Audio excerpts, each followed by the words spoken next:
하나님의 말씀은 사도행전 17장 16절에서 21절까지 말씀드리겠습니다. 사도행전 17장 16절에서 21절까지 말씀 제가 봉독에 올립니다. 17장 16절 바울이 아덴에서 저희를 기다리다가 온 성에 우상이 가득한 것을 보고 마음에 분하여 회당에서는 유대인과 경건한 사람들과 또 저자에서는 날마다 만나는 사람들과 변론하니 어떤 에비구레오와 수도이고 철학자들도 바울과争論할세 혹은 이르되 이 말자니가 무슨 말을 하고자 하느냐 하고 혹은 이르되 이방신들을 전하는 사람인가 보다 하니 이는 바울이 예수와 또 몸의 부활 전함을 인함이러라. 붙들어 가지고 아레오파고로 가며 말하기를 우리가 너희 말하는 이 새 교가 무엇인지 알 수 있겠느냐. 너가 무슨 이상한 것을 우리 귀에 들려주니 그 무슨 뜻인지 알고자 하노라 하니 모든 아덴 사람과 거기서 나그네 된 외국인들이 가장 새로 되는 것을 말하고 듣는 위에는 달리는 시간을 쓰지 않음이더라. 아멘. 할렐루야. 반갑습니다. 날씨가 너무 춥죠? 건강 조심하시기 바랍니다.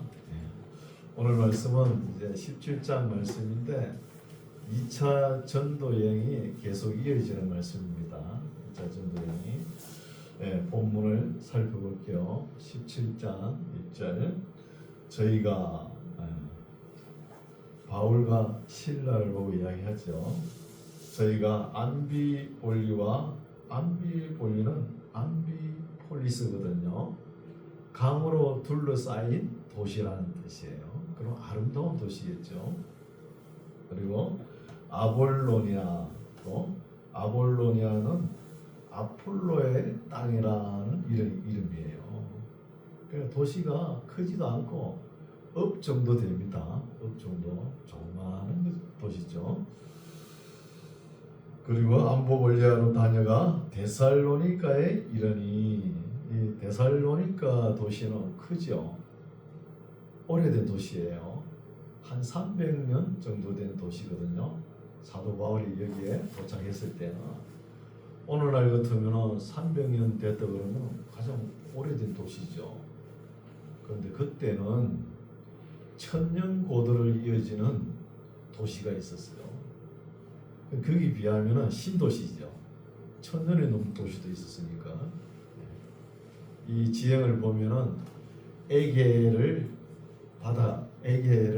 두고 델마이만이라는 위치에 있거든요. 아주 아름다운 도시죠. 근데 수도를 그때 당시에 데살로니가로 옮겼어요. 본래 마게도니아, 헬라죠. 마게도니아 지역의 수도는 빌립보에 있었습니다. 빌립보에 있는 수도를 옮긴 거예요. 근데 빌립보 지역은 좀 냄새가 나잖아요.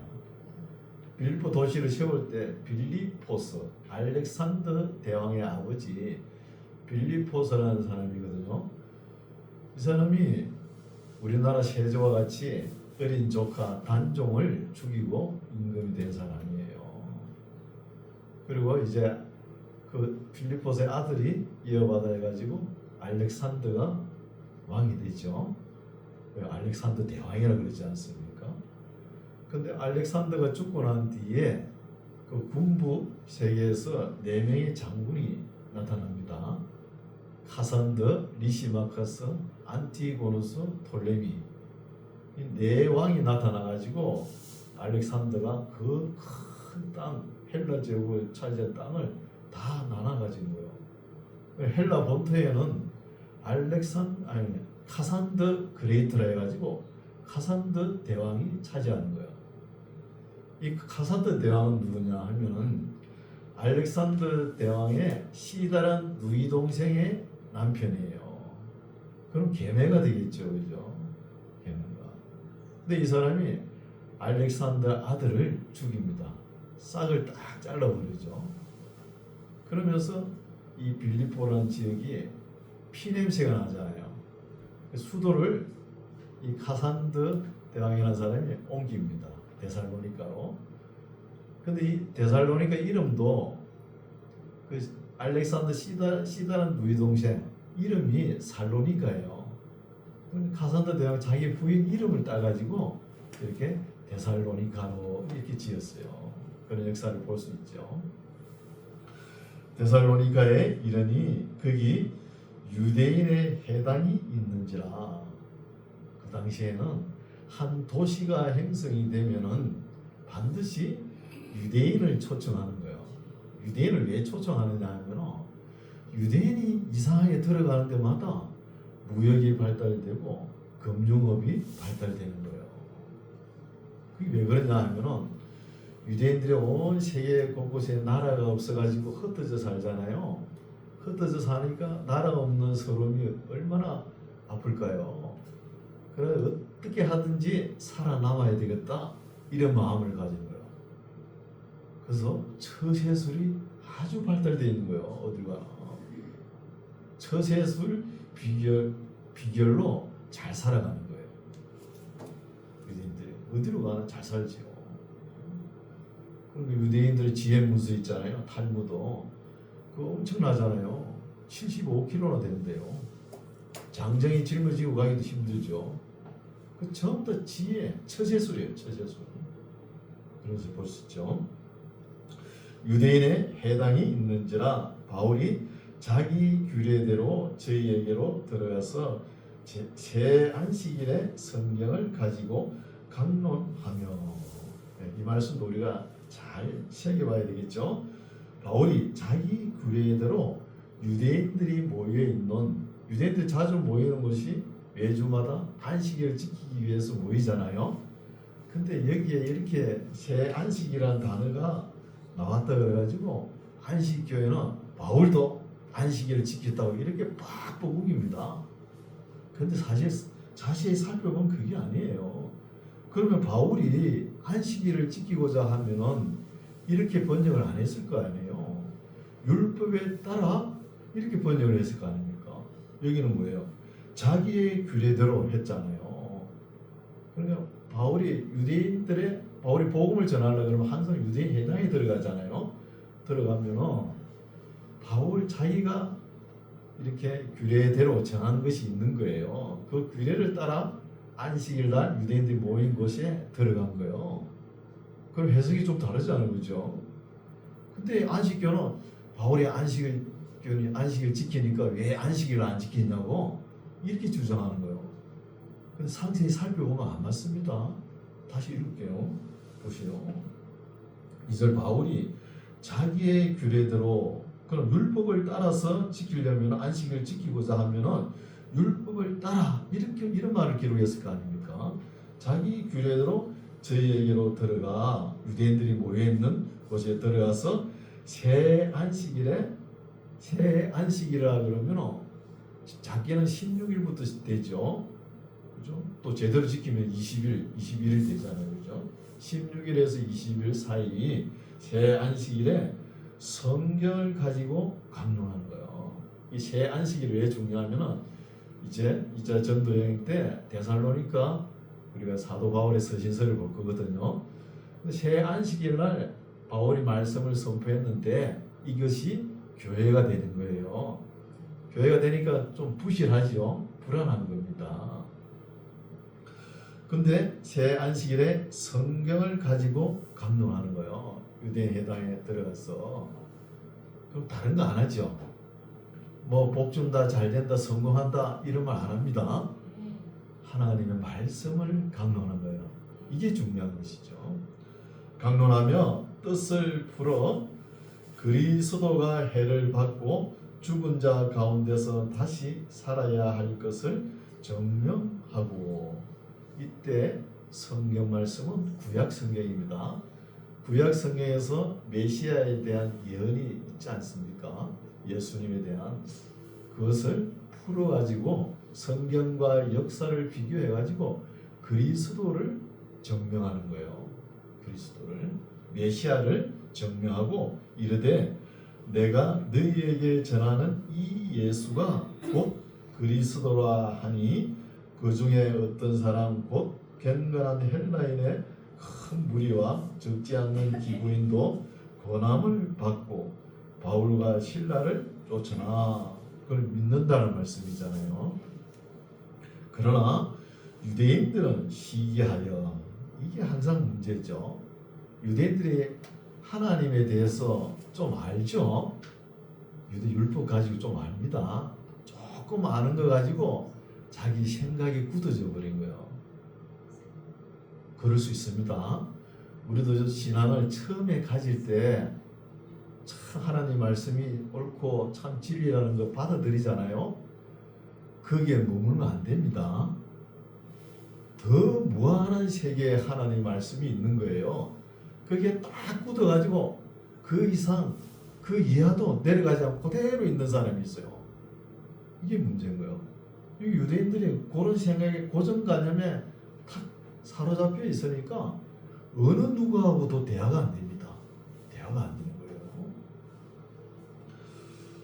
대화가 안 되죠. 그리스도의 해를 받고 죽은 자 가운데서 다시 살아야 할 것을 정리하고 이르되 내가 너희에게 전하는 이 예수가 곧 그리스도라 하니 그 중에 어떤 사람 곧 경건한 헬라인의 큰 무리와 적지 않은 기부인도 권함을 받고 바울과 실라를 쫓으나 그러나 유대인들은 자기가 인정하지 않으니까 시기하는 거예요. 시기하여 저자의 어떤 계약한 사람들을 데리고, 여기 저자라는 단어 나오죠. 저자는 우리나라도 이런 단어 쓰잖아요. 저작거리, 경상도 말로 제작거리를 그러잖아요. 아고라입니다. 아고라, 헬라어로 아고라를 그러죠. 그리고 프라자, 광장, 시장, 이 말쟁이들이 많잖아요. 헬라주의가죠.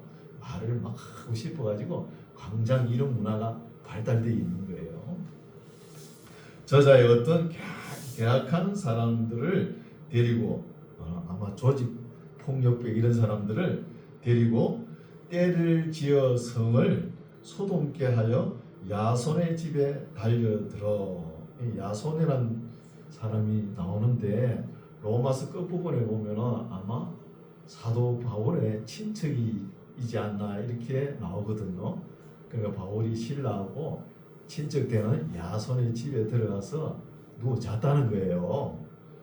이 소문이 들리니까 이제 야손의 집에 달려 들어가서 저희를 바울과 실라를 백성에게 끌어내려고 찾았으나 발견치 못함에 야손과 및 행제를 끌고 업장들 앞에 가서 소리질러 가로되 천하를 어지럽게 하던 이 사람들이 여기도 이름에 이렇게 하는 거예요. 근데 야손의 집에 있던 사람들이 바울과 신라잖아요. 신라가 뭘 하겠어요? 하나님 말씀을, 진리의 말씀을 선포하는 일을 하잖아요. 진리의 말씀이 선포돼서 천하가 어지러워지면은 아주 명예라는 거예요. 명예. 그렇죠? 7절 야손이 들였도다. 야손이 자기 집에 바울과 실라를 데려다가 재웠도다. 이런 뜻이겠죠. 들였도다. 이 사람들이 다 가이사의 명을 거역하며, 가이사는 로마 황제잖아요. 황제의 명을 거역하여 말하되 다른 임금 곧 예수라 하는 이가 있다 하더이다 하는 거야. 그러니까 들을 것은 안 듣고 뭐 뾰족한 소리 있죠. 이런 거 이제 한마디 듣고 그걸 물고 늘어져 가지고 참수하는 거예요. 바울과 실라를. 그러니까 소돔이 일어나는 것이죠. 8절 무리와 업장들이 이 말을 듣고 소동하여 야손과 그 나머지 사람들에게 보를 받고 노니라. 뭐 죄를 추궁하고 초달하다가 안 되니까 보를 받고 보석금을 받고 석방하는 거예요. 보석금을 받고 석방하죠. 10절 밤에 형제들이 곧 바울과 실라를 베레아로 보내니 이제 데살로니가에서 더 이상 복음 전하다가 맞아 죽을 판 아니에요. 바울이 그러니까 베레아로 이제 내려가는 거예요. 데살로니가에서 베레아까지 거리가 한 60에서 70km 되는 거예요. 그 먼 거리입니다. 먼 거리를 장정이 걸어가도 이틀 걸릴 거 아닙니까? 그 먼 거리를 가지요. 보내니 저희가 이르러 유대인의 해당에 들어가는 거예요.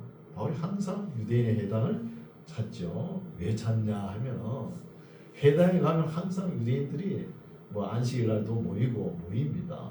왜 모이냐면은 생활 정보라든지 하나님의 말씀을 가리키고 또 시사 토론 이런 거 하잖아요. 그렇게 토론 문화가 발달되어 있는 거예요. 그러니까 잘 사는 거예요. 그 사람들은. 우리나라 사람들은 어때요? 뭐 국내에 아웅다웅 살다가도 밖에 나가면 참 고국이 그렇고 고향 사람도 그렇잖아요. 미국에는 뭐 저리 나가는 이민 간 사람들 들어보면 참 외로워요.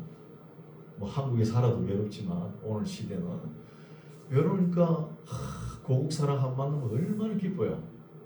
만나는 장소가 어디입니까? 주로 교회입니다. 교회. 만났는데 너무 기쁜 거예요. 근데 사람이 불어나면 어때요? 꼭 색깔론을 내밀죠. 색깔론이 나타나는 거예요. 그러면서 싸웁니다. 세계에서 제일 잘 싸우는 사람이 우리나라 사람 아닌가요? 왜 그리 싸우는 거예요? 맨날 싸우지, 맨날. 정치, 문화, 사회를 돌아보세요. 하루 일과가 전쟁이 전쟁. 그래 안 싸워도 되는데 타협점을 찾아가지고 나가도 되는데 그게 잘 안 되잖아요. 그죠? 참 우리가 부끄러운 모습이죠. 11절 베레아 사람은 데살로니가에 있는 사람보다 더 신사적이라는 거예요. 이게 신사적이라는 것은 의역인데 온유하고 이성적이고 조용하다는 거예요. 베레아 사람들은 신사적이어서 간절한 마음으로 말씀을 받고 이것이 그러한가 하여 날마다 성경을 상고한다는 거예요. 상고한다는 단어는 아나크리노라는 단어인데 상세히 분석하여 살핀다는 뜻입니다. 12절 그 중에 믿는 사람이 많고 또 헬라의 기부인과 남자가 적지 아니하나 데살로니가에 있는 유대인들이 이 사람들이 문제죠. 바울이 하나님 말씀을 베레아에서도 전하는 줄을 알고 거기도 가서 무리를 움직여 소동케 합니다. 그 거리가 얼마입니까? 데살로니가에서 여기 베레아까지 오는데 거리가 꽤 멀잖아요. 베레아에서 또 데살로니가 거리가 먼데 바울을 잡아 죽이려고 우리 음성에서 아마 대전까지 거리가 될 거예요. 그 악한 사람은 열심히 특심이죠. 아주 열심히 대단한 거예요. 바울을 잡아 죽이려고.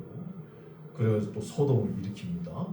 소동하거늘 4절 형제들이 곧 바울을 내어 보내어 바다까지 가게 하되 실라와 디모데는 거기 유하더라. 베레아에 머물게 하는 것이죠. 바울을 인도하는 사람들이 데리고 아덴까지, 아테네입니다. 이제 아테네로 옮기죠. 베레아에서 아테네까지 이르러 바울에 의해서 실라와 디모데를 자기에게로 속히 오게 하라는 명령을 받고 떠납니다. 바울이 이제 베레아에서 데살로니가에서 베레아에서 아테네로 가는 거예요. 16절 바울이 아테네에서 저희를 기다리다가 온 성이 우상이 가득한 것을 보고 마음에 분하게 여기는 거예요. 근데 보면은 바울도 천하의 바울도 혼자서 복음을 전하려니까 사람이 위축이 되는 거예요. 중압감을 느끼고. 그래서 여기에서 보면은 바울과 일평생 동안 동행한 누가 이 사도행전을 기록한 누가 선생도 바울과 동행하지 않았다는 거예요. 누가가 동행을 했다 그러면 우리가라는 단어를 썼을 거 아니에요. 군 단어가 없거든요. 바울 혼자서 베레아에서 아테네로 내려온 거예요. 복음 전하기 위해서. 이런 말씀도 바울 사도의 2차 전도 여행 지도가 있죠. 지도를 보고 제가 설교하는 거 보면 빨리빨리 들어옵니다. 그 지도도 없이 막 말로 하니까 지금 어디가 어딘지 모르죠. 제가 올라갔다 내려갔다 이렇게 말씀드리잖아요. 지도를 보면 잘 나와 있어요. 살펴보요. 그래서 누가가 동행하지 않는 것을 볼 수 있죠. 동행하지 않는 것을 보고 이 아테네에 와 보니까 가는 골목마다 우상이 있고 집집마다 우상들이 들어앉아 있는 거예요. 우상들이 얼마나 많은지 대문관을 열고 들어가면 대문관부터 우상이 쫙 놓여 있는 거예요. 그러니까 이 우상을 섬기느냐고 사람들이 자기 일을 못 하는 거예요. 자기 일을. 근데 사실 유대인들은 우상은 안 섬깁니다. 언제부터 안 섬기죠? 바벨론 포로 기한하고 BC 536년부터 지금 이 사도행전 기록할 때는 한 AD 40년 되잖아요. 그럼 537년 플러스 40년 580년간 우상을 섬기지 않았다는 거예요. 우상을 섬기지 않았는데 아테네에 오니까 그 철학자들, 말쟁이들이 그렇게 많은데도 우상이 이렇게 많으니까 바울이 화를 내는 거예요. 화를 내죠. 온 성에 우상이 가득한 것을 보고 마음에 분하여 해당에서는 유대인과 경건한 사람들과 또 저자에서는 아고라, 광장에서는 날마다 만나는 사람들과 변론하니. 이 변론하는 거는 별로 안 좋죠. 안 좋습니다. 우리가 전도할 때도 하나님의 말씀을 퍼펙트하게 탁 적어가지고 막 이론적으로 증거하죠. 그러면 듣는 사람은 그걸 잘 받아들이면 되는데 아주 기분 나쁘게 받아들이는 사람이 있어요. 네? 그래서 전도되면 얼마나 좋겠습니까? 안 됩니다. 착각일 수가 있어요. 착각일 수. 전도해가지고 우리가 이겨보세요. 상대방 듣는 사람은 기분 나빠가지고 안 옵니다. 자기가 졌다고 교회 안 나와요. 또 우리가 져보세요. 이것도 모르냐 그러면서 기고만장해가지고 안 나오는 거예요. 이래도 안 나오고 저래도 안 나오는 거예요. 그럼 전도 방법이 어떻게 해야 됩니까? 그 사람을 감동을 시켜야 되는 거예요. 감동되는 전도를 해야 되겠죠. 18절 어떤 에비구레오와 스도이고 철학자들도 바울과 쟁론할세. 에비구레오라는 단어는 에피큐리어스라는 헬라 철학자, 항락주의 철학자들을 이야기하는 거예요. 항락주의. 스도이고는 스토이시즘, 이거는 금욕주의 철학자를 이야기합니다. 금욕주의 철학자. 그러니까 항락주의와 금욕주의 철학자들이 논쟁을 벌이니까 극과 극이잖아요. 극과 극이 논쟁을 벌이는데 그 사이에 사도 바울이 하나님 말씀을 전가하는 거예요. 그게 되겠습니까? 복음 전도가 잘 안 되는 거예요. 그렇죠? 혹은 이르되 이 말쟁이라는 뜻은 게으른 수다쟁이가 무슨 말을 하고자 하느뇨 하고, 또 혹은 이르되 이방신들을 전하는 사람과 보다 하니 이는 바울이 예수와 또 몸의 부활 전함을 인함이라는 거예요.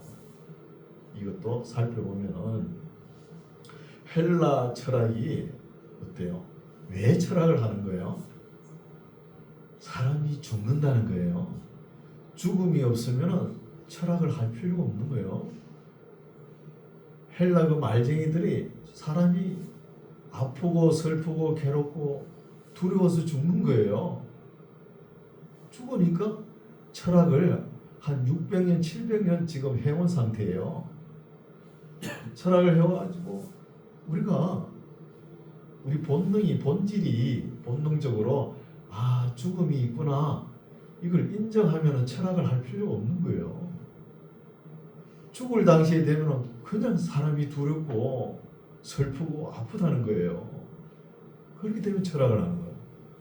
그래서 헬라 철학자들이 철학을 한 700년 하니까 죽음에 대해서 어떻게 이야기하냐 하면, 사람의 죽음은 신령한 영혼이 악하고 천하고 악한 물질, 육체 속에 들어가가지고 죽음이라는 것을 통해 가지고 해방된다는 거예요. 그러니까 신령한 영이 천하고 악한 육체 속에 들어가 가지고 있다가 죽으면은 이 육체 속에서 신령한 영혼이 해방된다는 거예요. 말은 맞죠? 또 모두들은 맞는 거잖아요. 이렇게 죽음을 해결하면은 사람들의 마음이 어때요? 기분이 좋죠. 죽음이 해결됐으니까 좋은 거예요. 또 소망스럽잖아요. 죽음을 해결했으니까. 이렇게 헬라 철학자들이 죽음을 해결했다 이렇게 안심하고 있을 때, 이제 바울이 와서 뭐라 그럽니까? 몸의 부활을 전하죠. 이 몸의 부활을 전하니까 그 또 징그러운 육체가 왜 살아나느냐 이거예요. 그 헬라 철학하고 부닥치죠. 그러니까 복음이 증거가 안 됩니다. 우리는 뭐야? 육체 살아나잖아요, 그렇죠? 이거 믿지 않습니까? 그래서 헬라 철학자들이 이 말쟁이 스토이시즘, 에피큐리어스, 한락주의, 금욕주의 이런 사람들이 못마땅하는 거예요.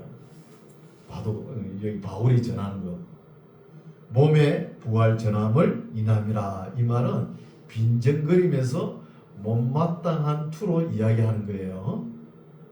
19절 붙들어가지고 이제 아레오바고로 가며, 아레오바고 언덕이라 이렇게 많이 하거든요. 이거는 파르테논 신전 위치입니다. 아크로폴리스라는 지역의 중간 언덕 지역에 아레오바고라는 언덕이 있거든요. 여기서 바울이 이제 복음을 전가하는 것이죠. 여기에 유대인들이, 이 말쟁이들이 수시로 모이는 곳이죠. 모여가지고 누가 잘못하면 재판도 하고, 또 도덕적으로 선악과는 구분도 하고, 또 자기 삶에 대해서 논하기도 하고, 또 하나님 말씀도 논하고 그렇게 하거든요. 그렇죠? 그럼 모이는 곳이에요. 신앙도 논하고. 아레오바고로 가며 말하기를, 우리가 너의 말하는 이 새 교가 무엇인지 알 수 있겠느냐? 너가 무슨 이상한 것을 우리 귀에 들려주니 그 무슨 뜻인지 알고자 하노라 하니, 모든 아덴 사람과 거기서 나그네 된 외국인들이 가장 새로 되는 것을 말하고, 듣는 이외에 달리는 시간을 쓰지 않음이더라. 말이 읽어보니까 어렵죠. 근데 보면은 뉴스에 관심이 있다는 거예요. 오늘날 우리가 살아가는 삶이 어때요? 자고 나면 뉴스, 자고 나면 뉴스죠. 여기 헬라 철학자들도 여기에 세상 살아가는 뉴스에 관심이 있다는 거예요. 여러분 신문을 보면 뭘 봅니까? 머리 기사를 봅니까? 안 그러면 하단을 보세요. 머리 기사를 보면 아주 실력이 있는 사람이에요. 하단을 보는 사람은 누구예요? 집에서 노는 사람, 백수, 사람 구한 이런 거 봤잖아요. 어느 날 교차라고 많이 나오지만, 그렇죠?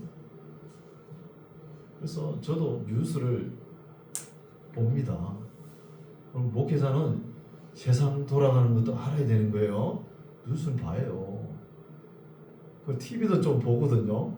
TV는 보는데 뭐 시사 토론, 그죠? 교양 프로그램, 다큐멘터리 이런 걸 주로 봐요. 그리고 옛날 영화, 서부 영화 있죠. 게리 쿠퍼 나오고 버트람 카스터 이런 사람 나오고 총 팍 쏴면서, 그죠? 미국 그 서부 개척 당시에 그 옛날 영화가 참 멋있어요. 그걸 갖다가 재조명해가지고 다시 지금 가끔 하더라고요. 그 제가 중학교 때 본 거예요. 그 영화를 중학교 때 흑백 TV로 본 거거든요. 아 재밌더라고. 그리고 극장에 가면은 표 하나 사면 두 개 보는 극장이 있었잖아요. 그런데 가고 본 거예요. 그게 기억에 나더라고요.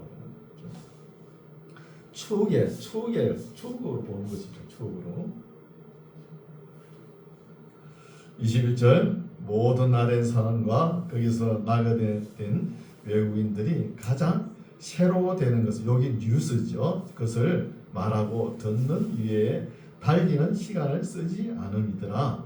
바울이 아레오바고 가운데 서서 말하되 아덴 사람들아 너희를 보니 범사의 종교성이 많도다. 이거는 칭찬하는 이야기가 아닙니다. 베이스, 다이모스, 테로스라는 단어인데 미신에 사로잡혀 있다 이 말입니다. 미신에 사로잡혀 있다. 내가 두루 다니며 너희의 위하는 것들을 보다가 알지 못하는 신에게라고 새긴 단도 보았으니 너희들이 미처 챙기지 못한 신들이 한테 모아가지고 여기 와서 잡수세요 하는 단도 보았다 이 말이죠. 그런저 너희가 알지 못하고 위하는 그것을 내가 너희에게 알게 하리라. 너희가 안다고 하는 신은 다 가짜다.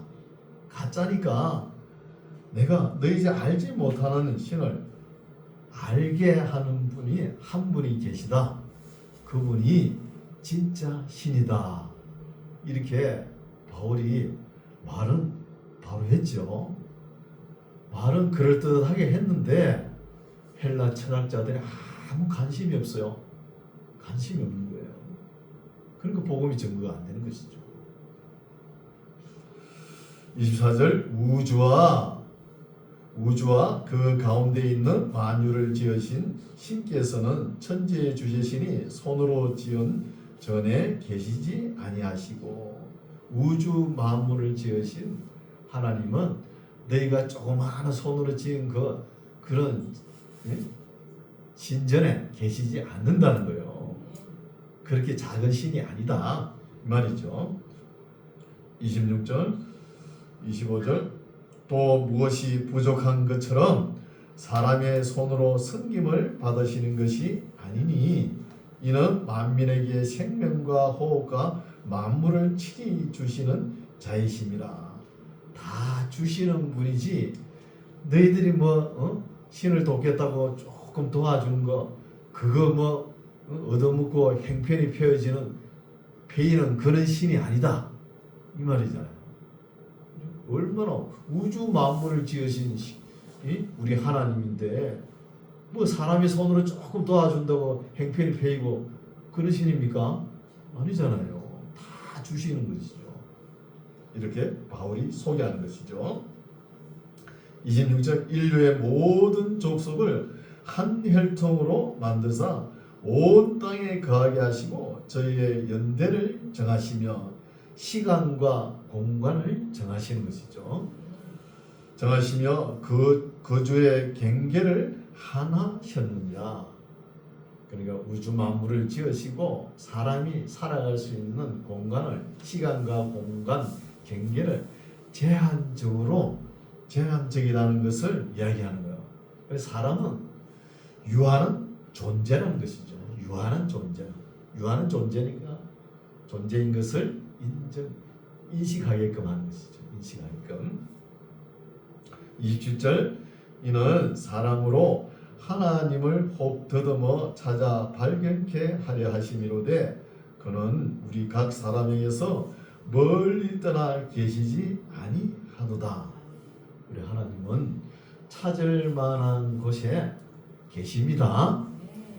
저 멀리 구만리 하늘 끝에 있는 게 아니에요. 하늘 끝에.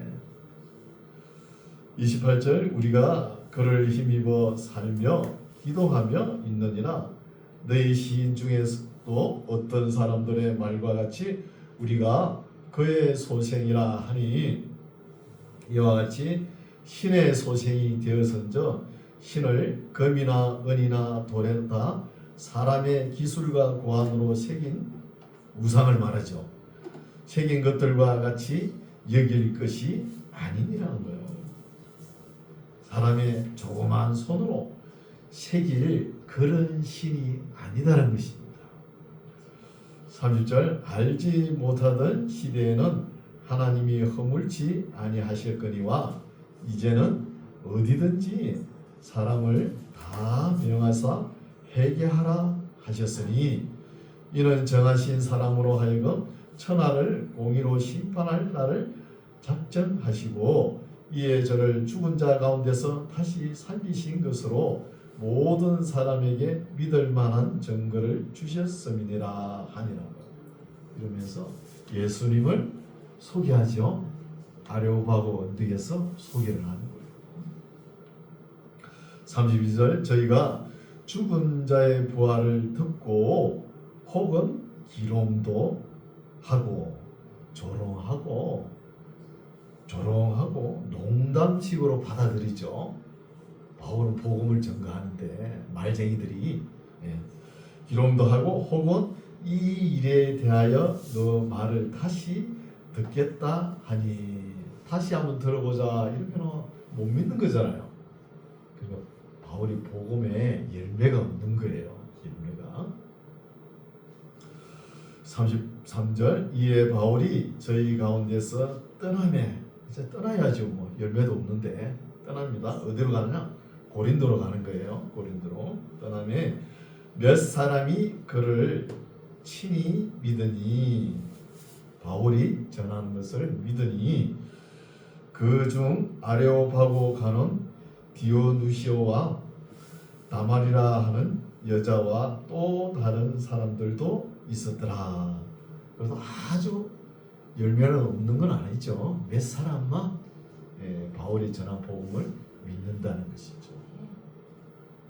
그래서 오늘 말씀 여기까지인데 이 말씀도 우리 한국교회의 보수 교단에 속한 목사님들이 설교를 하면서 어떻게 하냐 하면은 이때 바울이 아레오파고 언덕에서 십자가를 외치지 안 해가지고 빼먹어가지고 능력이 나타나지 않았다. 그래서 복음의 열매가 없었다. 이렇게 많이 설교를 해요. 저도 그렇게 들었거든요. 바울이 십자가를 전가지는 안 했잖아요. 그렇죠?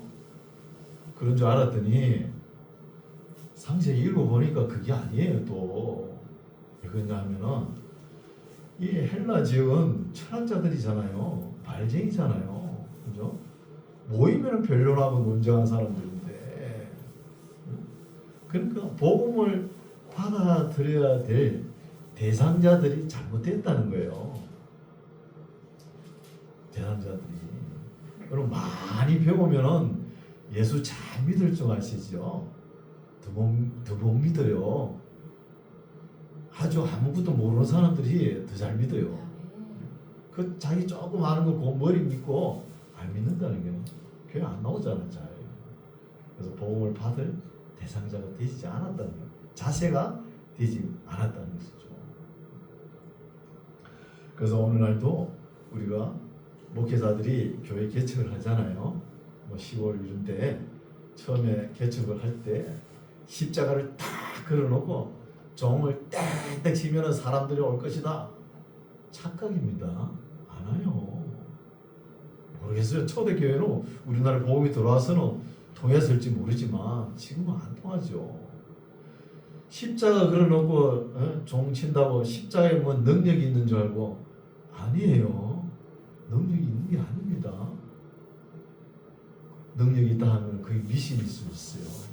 왜냐하면 십자가를 걸기 전에 십자가 정신을 먼저 알아야 되겠죠. 왜 겁니까? 십자가에 뭐가 담겨있죠? 예수님의 피 흘리심, 우리의 죄를 구속하심, 그죠? 만민의 죄를 용서하심, 뭘로요? 하나님 사랑과 이웃 사랑입니다. 하나님 사랑과 이웃 사랑이 먼저 알아야 되는 거예요. 그래서 복음을 전가할 때 사랑, 사랑이 토대가 되어야 된다는 거죠. 사랑이. 그 사랑을 실천해야 된다는 거예요. 사랑. 이거 싹 빼먹고 십자가만 걸면 되는 줄 알고. 그래가지고 목회 개척했다가 별이 망친 사람들이 많아요. 목회 성공도 못하는 것이죠. 그러면 사랑을 실천하는 것이 중요하죠. 또 선교는 함께 사는 것입니다. 함께. 우리 시골 같은데 이런데 목회자리 선교하잖아요. 그냥 같이 어울리면서 정을 나누는 거예요. 먼저 정을 나누면서 하나님의 복음을 한마디씩 던져야 되는 거예요. 일단 같이 생활하면서 필요한 걸 주고 또 필요한 거 받고 숟가락 들고 집에 밥상에 가서 얹을 수 있도록 같이 밥을 먹을 수 있도록 오늘은 같이 밥을 먹을 단계가 돼도 뭐가 틀어지면 왼수를 여기는 이런 시대에 살아가니까 너무 안타깝죠. 제가 어릴 때는 집이 그 초가집에 사랑채가 있었어요. 우리 집에는 우리 아버지가 장남이거든요. 손님들이 매달 오는 것 같아요. 무지개 손님도 많은지 와요. 그 오면은 먹을 거 입을 거 아니지 입을 건 아니지 먹을 거 다 우리 엄마가 대접하잖아요. 아유 그 손님 많이 오는 것도 그것도 큰 일이더만 그것도 다 접대하고 그랬는데 오늘날은 어때요? 전화 안 하고 가면 큰일 나죠. 참 이렇게 세상이 삭막하다는 거예요. 그래서 복음을 전가할 때는 같이 함께 사는 것이 중요하다는 거예요. 최고의 전도지는 사랑과 관심입니다. 사랑과 관심이에요. 변론과 논쟁이 아니라 사랑과 관심이에요. 우리도 복음 전할 때 사랑하고 또 함께하고 관심을 가지고 복음을 잘 전가하는 저와 여러분 되시기 바랍니다. 기도하겠습니다. 하나님 아버지 감사합니다. 오늘은 하나님의 사람 사도 바울이 아테네에 이르러 우상이 가득한 것을 보고 변론과 논쟁을 했지만 열매를 맺지 못한 것을 살펴보았습니다.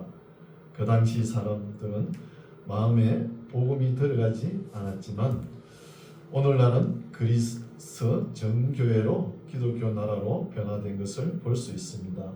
하나님 아버지 우리가 변론과 논쟁이 아니라 참 선한 향기로서 감동을 주는 전도자의 삶을 살 수 있도록 지혜를 주시옵소서.